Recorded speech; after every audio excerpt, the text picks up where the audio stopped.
You can now make online payments to Divisional Secretariat Mawatagama via GovPay. President Anura Dissanayake addressed the 80th session of the United Nations General Assembly in New York this morning.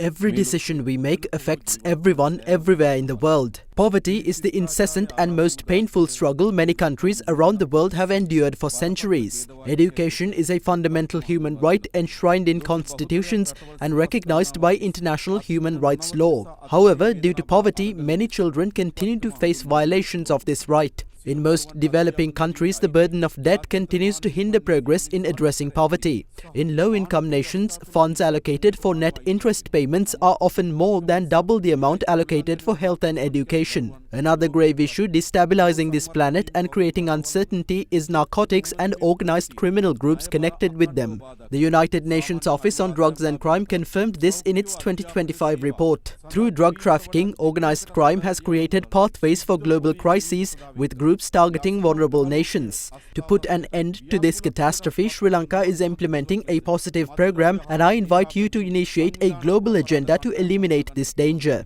We believe that corruption has become an insidious epidemic causing widespread destruction and tragedy in societies. Corruption is an obstacle to development, a decisive threat to democracy, and a driver of poverty. The fight against corruption is dangerous, but not fighting against it poses an even greater threat.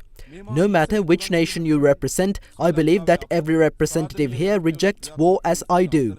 No nation wishes for war. We know that war brings only catastrophe wherever it occurs. As a country that has endured more than 3 decades of war, we know all too well its devastation. Anyone who visits the memorials of thousands of war victims and sees the agonizing pleas made by their parents, children and spouses with clasped hands cannot even dream of war.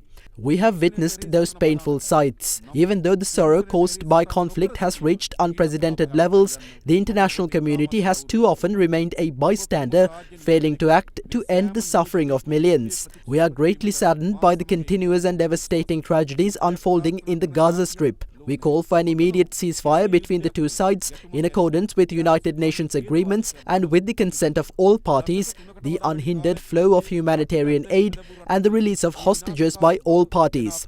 We recognize the inalienable right of the Palestinian people to a state while also recognizing the legitimate security and humanitarian concerns of both the Israeli and Palestinian people. Instead of solving problems with weapons, we must embrace the values of human civilization to find solutions. I would like to remind you that the Sri Lankan people made a historic decision in an election that fulfilled a centuries-old dream. The resulting legislature is diverse and vibrant. On one hand, the people of the country have placed immense trust in the government. On the other hand, the representation of women, ethnic minorities and a visually impaired parliamentarian is a historic milestone. This diversity in parliament ensures inclusivity in governance and reaffirms our commitment to equal rights and opportunities for all citizens. We have also set an example that public representatives are servants of the people, not beneficiaries of undue privileges. Their responsibility must be to develop the country and serve its citizens, not themselves. Today, digital democracy is our new goal. The global challenge is to ensure that every individual and every state has access to the opportunities of the digital age. If we succeed, access to technology will expand, development will accelerate, and governance will be strengthened. But if we fail, technology may become yet another force driving inequality, insecurity, and injustice. I have a dream of hope for my country.